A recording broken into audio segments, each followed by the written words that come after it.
অন্যায় কাজকে আমি বরদাস্ত করব না, অন্যায়কে আমি বরদাস্ত করব না। আপনি নিয়ম নীতির মধ্যে চলুন, আপনাকে কেউ ডিস্টার্ব করবে না। সুতরাং কোন নেতা আসছে, নওশাদ ভাইজানের সাথে 4টে নেতার ছবি উঠে গেছে মানে ভাববেন না সেই নেতা ভাঙড়কে কন্ট্রোল করবে। ভাঙড় কন্ট্রোল করবে ভাঙড়ের সাধারণ মানুষ। আমাদের নেতৃত্ব সহ সাধারণ ভাঙড়ের মানুষ যদি আমার সাথ দেয়, এই 5 বছরে ভাঙড়ে যেভাবে গুন্ডাকে নির্মূল করেছেন, নতুন তোলাবাজ গুন্ডা ভাঙড়ে আমি পয়দা হতে দেব না। বিজেপি কে তৃণমূল কে আইএসএফ কে কংগ্রেস কে সিপিএম আমার কাছে বড় প্রশ্ন নয়। আমার নাম্বার তো মনে হয় সবার কাছে আপনাদের আছে, ভাঙড়ের মানুষের কাছে আছে তো। তারপরেও বলছি, দিচ্ছি, লিখে রাখুন 9804435046 আমার নাম্বার। সরাসরি ফোন করে বলবেন আপনার ওই নেতা আমার কাছে এসে টাকা চেয়েছে, ওই নেতার বিরুদ্ধে ব্যবস্থা আমরা গ্রহণ করব। ঘর করতে যাবেন 20,000 না দিলে ঘর হবে না, ওটা বন্ধ করবো এবার। 20 পয়সা লাগবে, কোনো ধর্মীয় উন্মাদনা হবে না। যদি কেউ ধর্ম নিয়ে বাড়াবাড়ি করে তার জায়গা জেলে হবে। এই তৃণমূলী তোলাবাজদের পাল্লাই পড়ে কোনো আমরা ধর্ম নিয়ে হই হই করব। যে 30,000 মানুষ বিজেপিকে ভোট দিয়েছে, যে 94,000 মানুষ তৃণমূলকে ভোট দিয়েছে, তাদের বিরুদ্ধে আমার কোনো লড়াই নয়। লড়াই তাদের বিরুদ্ধে হবে যারা আবাস যোজনার নামে 20,000 টাকা কাটমানি খেয়েছে। সেই 20,000 ফেরত নিয়ে এসে ওই গরিব মা বাপের হাতে তুলে দেওয়া হবে। চোখের বদলে যদি চোখই নেওয়া হয়, পৃথিবীতে তো সবাই একদিন সবাই অন্ধ হয়ে যাবে। ও আমাকে দুঘা মেরেছে, আমাকে সহ্য করে নিতে হবে। কজনকে আবাস যোজনার বাড়ি পাওয়া দরকার আসল, সেটা বুথের লোকেরাই ঠিক করে দেবে। কোন পঞ্চায়েতের প্রধান উপপ্রধান মেম্বার ঠিক করবে না, নওশাদ সিদ্দিকী ঠিক করবে না, জেলা পরিষদের সদস্য রাইনুর ঠিক করবে না। আমি ধন্যবাদ জানাই ভাঙড়ের মানুষকে যে ভাঙড়কে আপনার নটোরিয়াস ক্রিমিনাল মুক্ত করেছেন। ধন্যবাদ জানাই ভাঙড়ের মানুষকে, তারা বার্তা দিয়েছে রাজ্যের মানুষের কাছে ভাঙড়ে কোনো হিংসা চলবে না, ভাঙড়ে কোনো মারামারি চলবে না, ভাঙড়ে কোনো তোলাবাজি হবে না, ভাঙড়ে কোনো এই জমি বিক্রি করলে টাকা আমাকে দিতে হবে, এটা চিরতরের জন্য বন্ধ হবে ভাঙড়ে। তাই তো আমাকে ভোটটা দিয়েছেন। আর আমি আপনাকে কথা দিয়ে যাচ্ছি, আমাদের নেতৃত্ব সহ সাধারণ ভাঙড়ের মানুষ যদি আমার সাথ দেয়, এই 5 বছরে ভাঙড়ে যেভাবে গুন্ডাকে নির্মূল করেছেন, নতুন তোলাবাজ গুন্ডা ভাঙড়ে আমি পয়দা হতে দেব না। তৃণমূলের নোংরামি গুন্ডামি সব বন্ধ করে দিয়েছেন তো, আর নতুন করে গুন্ডামি নোংরামি ভাঙড়ে কেউ করুক কি চাইবেন আপনারা? কোনো হবে না, সব বন্ধ থাকবে। একটা টাকার তোলাবাজি ভাঙড়ে আর হবে না। তাই আপনাদেরকে বলবো সবার সাথ লাগবে, আমার সবার সাথ লাগবে ভাঙড়কে উন্নততর করতে গেলে। কে বিজেপি কে তৃণমূল কে আইএসএফ কে কংগ্রেস কে সিপিএম আমার কাছে বড় প্রশ্ন নয়। আমার নাম্বার তো মনে হয় সবার কাছে আপনাদের আছে, ভাঙড়ের মানুষের কাছে আছে তো। তারপরেও বলছি, দিচ্ছি, লিখে রাখুন 9804435046 আমার নাম্বার। আমার এখানে রেকাজুল নেতৃত্ব যারা আছে এদেরকেও বলা হয়েছে, এদের চোখ এড়িয়ে যদি কেউ আপনাদের কাছে একটা টাকার তোলাবাজি করে, এই সার্টিফিকেটটা এনে দেবো, 500 টাকা দিতে হবে, এই করে দেবো, তোমার 500 টাকা দিতে হবে, এই জমিটা বিক্রি করছো আমাদেরকে না টাকা দিলে জমি বিক্রি করতে দেবো না। যদি আমার আড়ালে, আমার নেতৃত্বদের আড়ালে এই কাজ করে, সরাসরি আমাকে ফোন করতে পারেন, আমার নেতৃত্বদেরকে বলতে পারেন। আমার নাম্বার দিয়ে দিয়েছি 9804435046 আমার নাম্বার। সরাসরি ফোন করে বলবেন আপনার ওই নেতা আমার কাছে এসে টাকা চেয়েছে, ওই নেতার বিরুদ্ধে ব্যবস্থা আমরা গ্রহণ করব। কোনো তোলাবাজি করতে দেব না।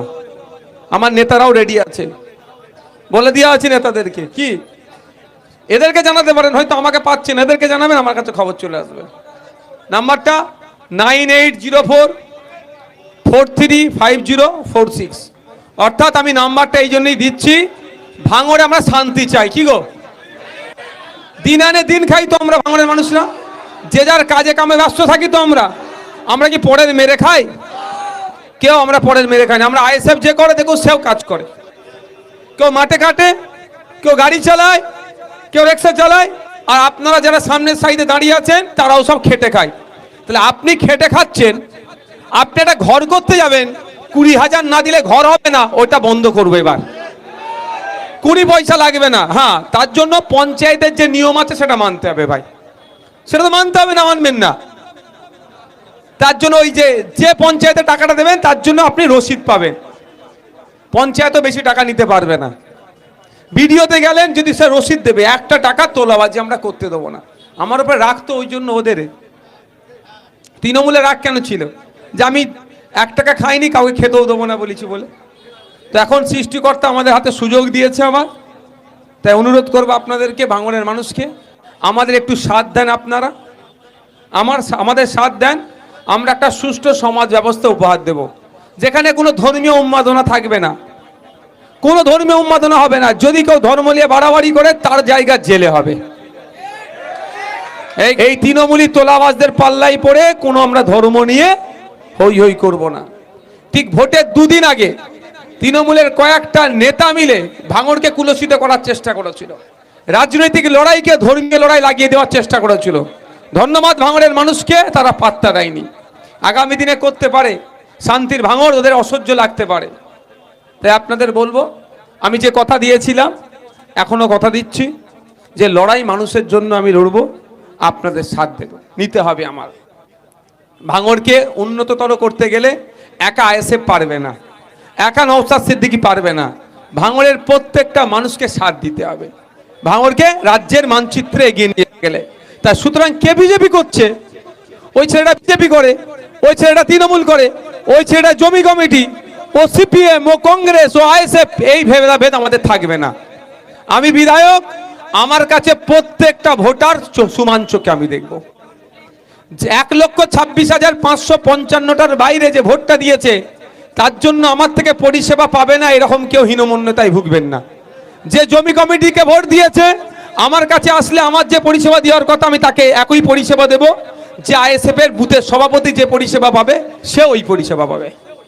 যে 30,000 মানুষ বিজেপিকে ভোট দিয়েছে, যে 94,000 মানুষ তৃণমূলকে ভোট দিয়েছে, তাদের বিরুদ্ধে আমার কোনো লড়াই নয়। লড়াই তাদের বিরুদ্ধে হবে যারা আবাস যোজনার নামে 20,000 টাকা কাটমানি খেয়েছে।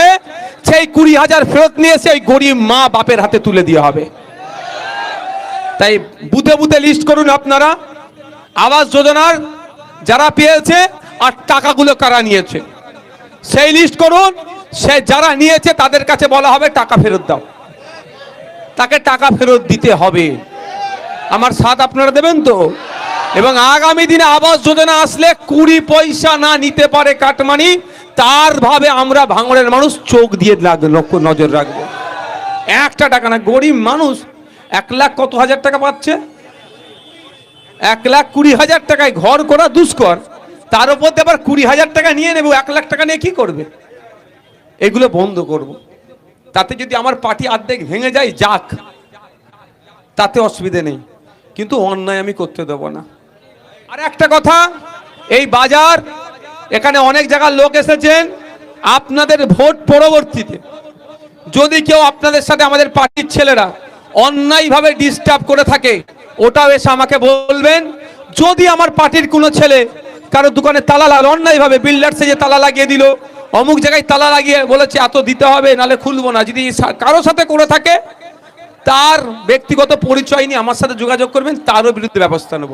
কারণ আমরা কাউকে এই ধরনের নির্দেশনা দিইনি। নিরহ সহজ সরল মানুষের গাড়ে তুমি যে দোকানে তালা মেরে দাও, তাহলে আমাদের বাইরে গিয়ে করতে হবে। যদি কেউ করে থাকে, কেউ করেনি, যদি কেউ করে থাকে তাও আমি বলছি আসবেন আমার কাছে। চোখের বদলে যদি চোখই নেওয়া হয়, পৃথিবীতে তো সবাই একদিন সবাই অন্ধ হয়ে যাবে। ও আমাকে দুঘা মেরেছে, আমাকে সহ্য করে নিতে হবে, আমি মারবো না। আগামী দিনেও যেই ক্ষমতায় আসুক আর মারামারি হবে না, বন্ধ হয়ে যাবে, এইটা আমরা চাই। তো যদি কারো সাথে অন্যায় করে থাকে বা এখনো শাসাচ্ছে, এইটা দিতে হবে। অন্যায় কাজকে আমি বরদাস্ত করব না, অন্যায়কে আমি বরদাস্ত করব না। আপনি নিয়ম নীতির মধ্যে চলুন, আপনাকে কেউ ডিস্টার্ব করবে না। আর একটা কথা বলে রাখি, নওশাদ সিদ্দিকী তো খুব ভালো ছেলে। তৃণমূলে যারা হারমাত মানেনি তারা ভাবছেন যে ফোন করছি সব মিটিয়ে দিচ্ছে। হ্যাঁ, আমি সত্যি মারামারি পছন্দ করি না, কিন্তু তাদেরকে একটা সুযোগ দিচ্ছি। একাজুল, আমাদের আব্দুল সেলিম, আব্দুর রহমান, আর যারা আছে তাদেরকে বলছি আর ওদেরকে ছেড়ে দাও, মানে এটা নয়, আমরা সুযোগ দিচ্ছি পরিবর্তন হওয়ার। যদি মনে করে চুপচাপ ঢুকে আবার হিংসা করব, ডবল বিপদ হবে তার, কিন্তু তার ডবল বিপদ হবে। এখন হিংসা করেছিল, ক্ষমার নজরে দেখা হচ্ছে অনেককে, যেগুলো ক্ষমার নজরে দেখা যাবে, দেখা যায় ছেড়ে দাও চলো। তা বলে সে ফিরে এসে যদি মনে করে আবার হিংসা করব, বিপদ হবে কিন্তু তার জন্য, তার ডবল বিপদ নামবে।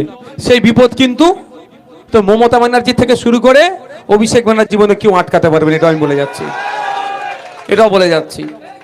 আর ভাঙড় চলবে কাদের মতামতের ভিত্তিতে? কাদের? আপনাদের মতামতের ভিত্তিতে।